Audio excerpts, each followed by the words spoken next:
Welcome to Elliott's PT podcast. I'm here to help you find your balance and live your best life guilt-free.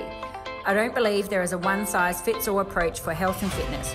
We're all different and we need to find out what works for us. I'm passionate about helping people make realistic, long-term lifestyle changes that they will stick to and they will take with them forever. I don't believe in crazy diets or short-term fixes. We all need to live and find a perfect balance in diet and exercise that suits our individual needs. I want to help you find your exercise mojo, feel great and achieve wonderful things. Here is Elliott's PT podcast by Renee Elliott.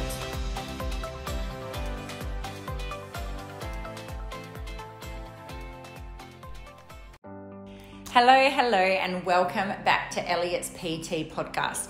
So today I want to talk about something that you may have heard about before or you may not have, but I think that the more understanding you can have about your body and how your body works or how your mind works, the more kinder you can be to yourself, the more you can realize that what you're doing is actually working and that you can achieve your goals and you can live a happy life. Because for me, I want everybody to live a realistic life where they feel good about themselves, they feel happy, they feel fit and healthy and strong, and that it doesn't have to be a struggle. You don't have to feel not good about yourself.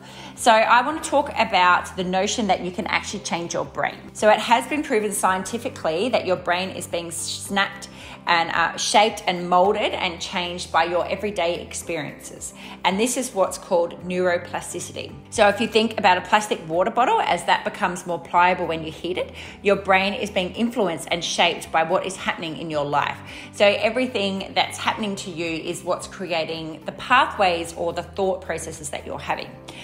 So what does that mean for you? Well, it actually means that having this better understanding, believing that you know that it has been scientifically proven that you can actually use your mind to change your brain and increase your happiness levels. Because ultimately, we just want to lead a happy life, happy, fulfilled life. So there is a quote from Abraham Lincoln, and he says, "People are just as happy as they make up their minds to be." So think about that. People are just as happy as they make up their minds to be. Okay, so how can you use your mind to change your brain? Okay, so any mental activity that we're having, it's going to strengthen the neural pathways in your brain. So that's associated with what you're focusing on, any thoughts or feelings. So any thoughts or feelings that you're having, the more that you're having those thoughts and feelings is what's going to strengthen that pathway. So for example, if you focus on happiness with your thoughts, then you're going to strengthen that happiness pathway. If you're focusing on stress and you're under constant stress, and that's all you're thinking about, then your thoughts and feelings are going to be strengthening that stress pathway. Every thought that you think or feeling that you feel, it's going to strengthen that circuitry in your brain, and that's known as your neutral pathway. So neutral pathways are the basis of your habits of thinking, feeling, and acting. They are what you believe to be true and why you do what you do. So, and these are things that has been brought to us from childhood. So it's things that can be brought to us from childhood. If you want to think of the brain's pathways as a hiking trail. So just as the grassy pathway becomes flattened, the grass and all that becomes flattened and matted down, and it's worn away every time a hiker walks across it. So we have a pathway that has been regularly walked on that's quite flat and we can see the trail. Where there could be, over the months and the years, this well-traveled pathway is very visible for us to see. So the more that you focus on your thoughts and your feelings and behaviors with something that you're looking to achieve or something that you're focusing on, that you can learn to strengthen that same brain pathway. So if we go back to our hiking trail, we think about so a regularly walked hiking trail is going to be visible. You're going to be able to clearly walk through it, where there could be a hiking trail that maybe not as many animals have walked in, or it's not been walked down as often. Well, that trail isn't going to be as deep or as visible. It doesn't mean it can't become that way. It would be over time if it was continually walked on. It's just that it's not been walked on very often. So think about how that applies to you, your brain, and how you are thinking and what you are thinking about thinking about yourself or what you're wanting to achieve. So over the days, the months and the years, a well-traveled trail will become a very worn pathway. Again, the same thing for in your head. So this is great news for making desired changes. So as long as you know that you can develop and strengthen these neural pathways, you can change anything that you want, but understanding that it's going to take some time. So this is also why the habits that you may have had for many years are the most challenging ones to change, because these pathways are deeper. So they've carried the load. They've been the most well-worn grooves and the deepest trails of your brain. So for example, if you think about getting dressed, so getting dressed in the morning as a 50-year-old is going to be a lot deeper. You're going to have habits set in of what you do than the pathway that what an 8-year-old would have for getting dressed. So fortunately, if you practice traveling down these new pathways, you will naturally start to weaken the old ones. So as you think similar thoughts and feelings, you can create new habits or beliefs and get rid of the old one. And eventually through repetition and the feeling and the intensity of your new habit, it will then start to run on autopilot. So if you would think about it from an exercising point of view, if you consciously focus on exercising 4 times a week and you review your goals daily or weekly and you talk to others for support, you visualize your success, you get into bed early, you make sure you meet with your trainer, you're starting to rewire your brain with your new habit of exercise. However, if you don't consciously direct your mind's attention to the exercise, you don't really have a goal in mind, you'll find your stronger existing pattern will stay, the existing pattern that you have to maybe not exercise will stay in place. Okay, so that's why when we do the little black dress, we're all about getting the foundations right first. What are your values? What's your goals? What is your why? What is your motivation? Get a vision board, have things in front of you. So we're doing all this because we're trying to create these new habits, and I want it to be in your face all the time. The more understanding you have of how your brain works, what works for you and what works for your body, because we're all individual, the better you're going to be and the better you're going to be to create new habits. So existing habits, they're going to be automatic and they're going to drive your brain, your body and your behavior. But nevertheless, over time and under the right conditions, you can change your habits and create the habit of lasting happiness. So we're saying our goal here is long-term happiness, feeling happy with our bodies, happy with ourselves, having lots of energy. So you can change it and it's all possible. It's up to you, and the more that you can understand this, you can not give up. So you might be thinking, if my brain can be changed just as easily as plastic melts, why is it so hard to stick to a goal? How hard is it to stick to a goal or a new diet or a fitness regime or stop the habit of self-sabotage? Because the thing is that most people, we live on autopilot, and these neutral pathways, they're operating under the law of the least effort. Or the path of least resistance. So the most worn pathways is the strongest and the easiest way to travel. So it's just going to stick to the easiest option. But it's up to you to take the time and to know that you can change it. All right, that anything is possible.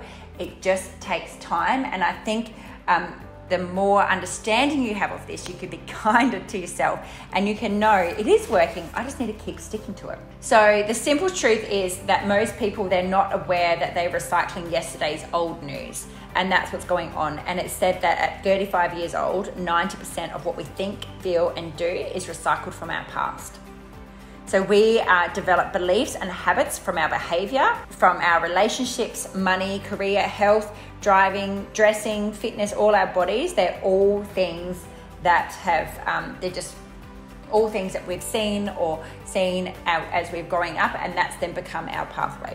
And then we obviously look to confirm these beliefs in our everyday experiences. So I found it really interesting to give this perspective to somebody that has just started out in their fitness regime. So they were looking to, to lose some weight to have energy. They were having some joint pain, and they wanted to get rid of that. And the thing was they would be good for a week or a few days or so, and then they would revert back to old behavior. And I was just constantly reminding this person, this is okay. Just remember, this is what's familiar to our brain. So reminding ourselves that what's familiar doesn't necessarily have to be the best thing for our brain. It's just what it knows. So, and it's going to always revert back to that. But you need to be strong enough, or remember this conversation you've had with me. Remember this conversation and think, no, I know what I'm doing. I trust myself. This is okay. And let your body know that you are safe, because it's going to keep going back, that you're safe. You know, it's going to keep going back to that old behavior. Okay, so what actually are our beliefs? So our beliefs are often regarded in your mind as the truth or the facts of a situation. But in reality, they're just thoughts that you've been thinking and emotions that you have and you've been feeling over time. So they are strong opinions, but they aren't necessarily right or wrong. So your beliefs can be based on your experiences from your past, and that have been validated repeatedly over the years by similar experiences. So, for example, if you had parents you were brought up with parents who don't show much physical affection, you might develop the belief that it's not appropriate to show affection in public. Again, there's no right or wrong. And as you get older and you have a partner and they say try to kiss you or hold your hand in public, you're going to feel really uncomfortable about that. You might not know why, but you're going to feel uncomfortable because in your mind, your belief system is telling you that it's wrong or it's improper to be affectionate in public. It's not your fault. It's just understanding that you have these beliefs, but they're not necessarily wrong or right. So it's interesting to start to question the beliefs and think about what is right for me. What is this right? Is this, again, it's working out what works for you. So beliefs are typically, they're not based on the facts of the experience. They're rather based on your interpretation of the facts. And in any given situation, there are facts and then there are your interpretation. And generally those two factors can be very different. So this is why if you think about 5 kids growing up in the same family, you can have 5 very different interpretation of their childhood experiences. And this is very true in my family. Sometimes I hear my brother talking about things and I think, I don't remember it that way, but we all interpret things our own way. So, and most often we're living out of our own interpretations as if they were actually fact. And this is where we can get into trouble because this is just how we're interpreting it. And I guess when I started to understand this a bit more, I started to question things or started to really think about things. So is this actually what's happening or am I just interpreting it this way? And it's actually helped in, my relationship with my husband. He might say something and I'll interpret it as that he's annoyed at me and he's actually not annoyed at me at all. But I'm interpreting that way and then I act a certain way because of that. But it's not the fact, it's actually my interpretation. So it's really good to start to become more aware of this and see how it affects your life. So it's really interesting that once you have a belief and it's in place and then you spend your rest of your life defending this belief. It's because that we have a biological bias that's going to prioritize our self-preservation. So, and that's translating into us always being right. So for example, let's say you want to experience greater happiness. In order to create a new neural pathways of happiness, you have to believe that it's right for you to be happy. All right. So you have to have that belief in yourself that you deserve to be happy and it's right for you to be happy. Ironically, most people, they want to be happy, but then they have conflicting self-conscious beliefs regarding what actually being happy is. And that there's lots of people that feel that they're not deserving, they're not worthy, and all of that. So we need to look at digging that bit deeper and working through some of this stuff first. And this is the stuff that we put a lot of focus on through in the Little Black Dress. We want to dig that little bit deeper and find out what your deep down beliefs are about yourself, because we need to get through that stuff first to really get the result that you want. And that is, lots of people ignore this part because they just think it's not really important, but sometimes when you dig deeper, you get this stuff done first, the results are the weight loss, or that's just comes off because you've sorted through the problems or the issues that are actually truly holding you back. Okay, so stress. Stress is the silent killer. So this is something that influences our pathways, and it's definitely the 21st century epidemic, and it's a major saboteur of healthy neural pathways. So the brain changes into what it's most influenced by. So because of predominance of chronic stress, the analytical brain is highly influenced by the emotions, the emotional brain. So the repetition and emotional intensity of the stress response, it overrides the feeble attempts at positivity. So instead of the analytical brain, the analytical brain is going to change in structure to match the stress. So, and I think some people are living in such a stress state that actually don't know any different. I remember speaking to somebody and saying, and then that's why stress is a major factor that I'm just going to use weight loss as a goal, but energy as well. But if you are highly stressed, then your body's going to hold on to your weight. It's not going to let go of it. But I think some people are so highly stressed they don't know any different. I remember speaking to someone and saying, are you stressed? Because I was stressed looking at what this person's lifestyle was, and she was like, no, I'm okay. And eventually, she realized she was quite stressed, which is good. That's breakthrough. That's a major breakthrough. We realize that, and then you can start to deal with it and manage the stress.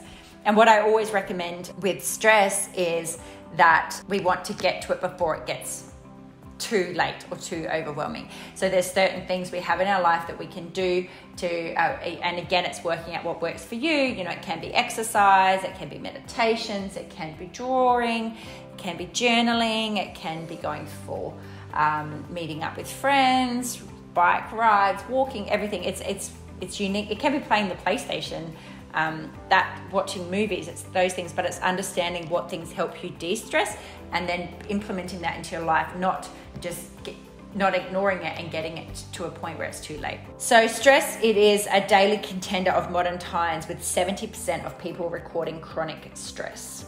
So you can diffuse stress through self-awareness and self-regulation strategies, as I was just saying, we've got what things that target the nervous system regulation, and it's vital component of looking to change our neural pathways. So how can you look to create new neural pathways? So we can look firstly at having positive emotions. So the more emotions that you can engage, the more neurons you're activating to form new well-worn pathways. So a thought without intense emotions and feelings actually has no meaning, no value, and no real power to effectively engage your neural pathways. So intensity of your emotion and feeling is required to take an experience and make it a solidified habit. The more emotions you engage in, the more neurons you'll activate and to form well-worn pathways. So emotions and feelings, they act as the glue that binds you to your experiences. So emotional energy, it's the juice, the fuel behind your thoughts, and it gives you the power to your memories, your goals, your hopes and dreams. So you could do these things with, you could practice things like doing things that light you up, things that make you happy. Always making sure that you are doing something for yourself. So I see lots of mums that think they need to put their kids first, which yes, your children are very important, but they put their kids first at the detriment of themselves. So when they're doing this, they're not making themselves happy, which in effect affects your kids. So you can focus on feelings of your feelings, of your goals and your intentions. So as part of the Little Black Dress, we have different things that you can listen to. There's different meditations and things like that you can listen to that can focus on your goal setting and what your goal is, having it in front of your face on a vision board, those types of things. The other thing is, repetition is massive. So neural pathways, they're strengthened into habits through repetition and the practice of thinking, feeling, and acting. So you could start your morning off by declaring your goals. Again, as part of the Little Black Dress project, there is daily affirmations and there is little videos that you can listen to remind yourself of what your goals are, that you are worthy, that you are deserving, that you can do anything you set your mind to. So, but again, having that every day as something to listen to remind you that, you know, and having something when you're declaring your goals or declaring what your intentions are, it's sending your subconscious mind like on a mission to find solutions to fulfill your goals. Visualization is also a big thing that you can do to create these new neural pathways. So there is a task that I have that I put people through, and you follow it through, and you actually believe that you are there, that you've already got your goal, and then you would do this repeatedly. So the more that you actually are there, there's you've got this visualization task, and you start to believe it, and you are actually already there. And it's that, so visualization is as powerful as the real thing, given your brain cannot tell the difference between something that's real or imagined. So research actually shows that anytime you're thinking, you're engaging and conditioning new neural pathways.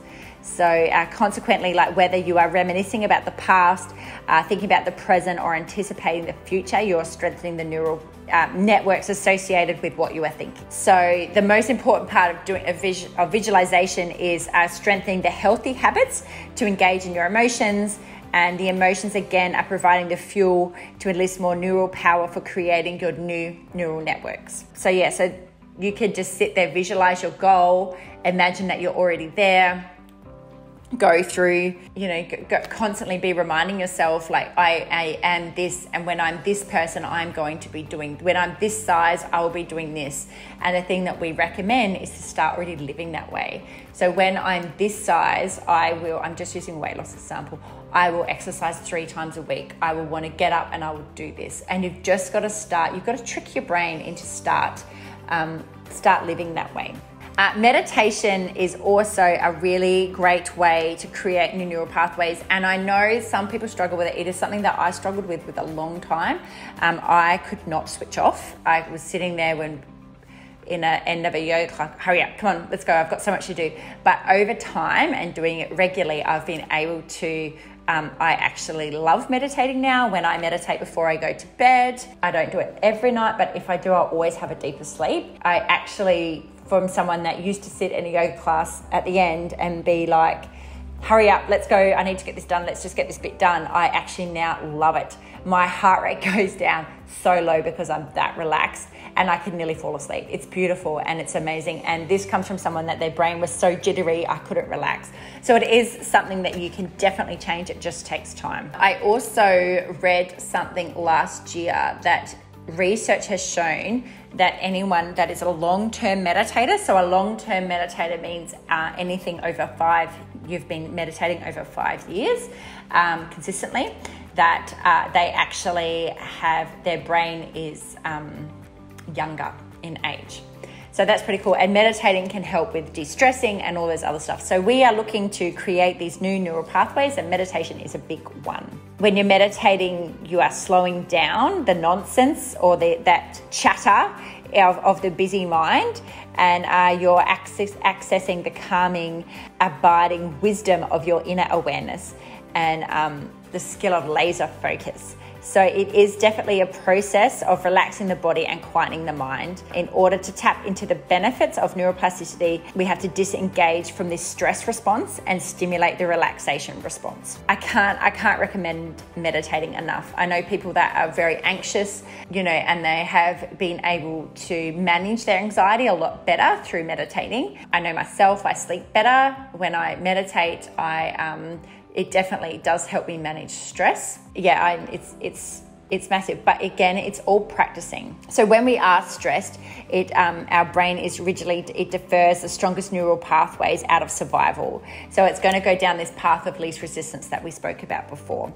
And so during stress, you're not going to go down to the newly formed pathways because they've not been there long enough. So it's just going to go down that well-worn pathway because that's the easiest route. You know, most people are living in a state of stress, believing that feeling tense, time pressure, and overwhelm is the norm, where it's simply not the true, and it's just the result of an undisciplined mind and body. And like I said, for me, it's taken me a long time to regularly meditating to learn to actually switch off. But once you learn it, it's amazing. So stick to it. You feel great. And I've started doing I listened to another podcast and they talked about something called Breathwork Meditation. And I heard them talk about the benefits of it. And this person did it for like 3 hours. And I was like, what? Anyway, so I have started doing some, and it's amazing. And you feel great. And it is a massive thing that I do to manage stress. So if I am feeling stressed, I do go to doing some meditating. But again, everything is about practice. So just looking to stick to it. You for a long time I did it and I couldn't quieten that mind. I couldn't switch it off. It did take me time, but it was being consistent at it that I did learn to quieten the mind. And like I said, now I can actually really switch off. So there was those 4. So we're looking to change our neural pathways because our end goal is being happy and satisfied with ourselves. And so if you are looking to change it, I will go over the 4 things that I recommend to try for doing it. So we can look at first one was positive emotions, understanding that, your emotions and your feelings, that they are the juice, or the fuel behind your thoughts, and they give you power to your memories and your goals. So first, understanding that and making sure that you are doing things that bring you joy. So through giving you that positive emotions, so things feeling good about yourself. So that's number 1 thing to do. So, we've spoke about before, is your cup full, is your cup empty? So keeping your cup full, because that makes you better for everyone else. And we're trying to create this new pathway. So I know mums, it's hard. I know that we think we've got so much to do, and the best thing to do is to put ourselves last. But as I keep telling everybody, you are the powerhouse. You are the powerhouse of your family, and you need to be feeling good and strong yourself. So put yourself first. It doesn't make you selfish. It doesn't make you a bad person. It means that you are putting yourself first, which is also going to relay onto your children. Repetition and practice was the second thing you could do. So again, repeatedly doing something, doing it over, reminding yourself of what your goals are, what your intentions are, having it there in front of your face. When we do, reminding ourselves that our brain is going to go to the easier option. So the easier option is what it knows. So if you are always in a stress state, if you don't exercise, you think it's easier just to stay in bed, it's going to go to that. So, and because it thinks that's what is going to keep you safe, but it's not going to keep you safe. It's just what it knows. So when we understand that, you can be like, it's okay. Remind yourself, you know what you're doing. You're doing the right thing, and that you are okay and that you are safe. And you've got to keep repeating the practice and the habit until it becomes a new habit and it becomes second to none, that you don't need to think about it. The third thing was visualization. So imagining that you're already there, imagining that you're already where you want to be, is helping to rewire the brain. And the brain doesn't know what's real and what's imagined. So the more that you can do that, you can already imagine that you're there and act in that way too. And the last one was meditation. So as I said, meditation is, it's slowing down the nonsense, or that little chatter of the busy mind, and it's learning to relax. It's massive for de-stressing. It is, it's a really important daily practice. And if it's something you don't do now, I can't recommend meditating enough. I know it may seem, I thought it was silly for a very long time. But now that, I've done it, and I see how much better I feel. And if you're listening to this and you would like me to send you a meditation, we have meditations. So email me at renee@elliottpt.com and I will send you a meditation. So send me a message or email me and I will be able to get a meditation sent to you, because it is it's really important, and it's a massive factor. So I think that if you can understand how our brain works, understand that your belief system isn't set in stone and it can change, and there may be some things that you believe about yourself but they're actually not your fault. They're just beliefs that you've been brought up with. There's no right or wrong, but you might believe that you could never do 10 push-ups because I could never be that, and then 10 push-ups on your toes because I could never be that strong enough, or I could never be the person to do pull-ups. Well, you've believed that about yourself, but it's not actually true. Anybody can. It just takes a bit of time to practice and to get used to it. So, understanding that those belief systems can be changed, recognizing it to start off with. Also, the thing that I try to tell people all the time is that the brain is going to go to keeping you safe. So, and what's safe for you isn't necessarily the right thing. So reminding yourself that it wants to keep you safe, but maybe being safe isn't the right thing for you. So somebody that may have been brought up with a lot of stress or a lot of negativity or a lot of feeling bad about themselves, that's what their brain sees as normal. Where people that don't think that way, that's definitely not normal. So when you start to feel good, your brain wants to go back to what's familiar, and being familiar was not feeling great about yourself. So I'm constantly reminding people that to remind themselves that you are okay. You know what you're doing. Your brain just wants to divert you back to these old habits, and when you have this understanding, you can tell yourself, I'm okay. I know what I'm doing. And the more consistent you are with this, and over time, you'll be able to create those new pathways, and you're going to be able to live the life that you want to lead. Again, what works for me is, how I would like to live my life is different to someone else, but you can live any way you want. It's just understanding that you have the power and you can change it. It's just consistency and not giving up. So hopefully this has helped some of you. If you know this would help anyone, please share the podcast and make sure you let me know how you go, because I would love to hear. All right, have a great day, guys. Thanks for listening to the Elliott's PT podcast. I hope you've been able to find this information of use to you.